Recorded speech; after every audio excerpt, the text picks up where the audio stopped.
¿Actualizaste el Cura y se te desconfiguraron los códigos de inicio y de fin? Vení conmigo que te explico.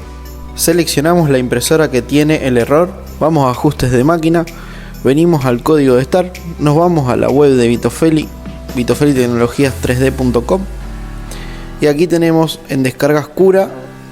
El código de inicio es el primero que vamos a cambiar. Con control C lo copiamos y con control V corta lo pegamos.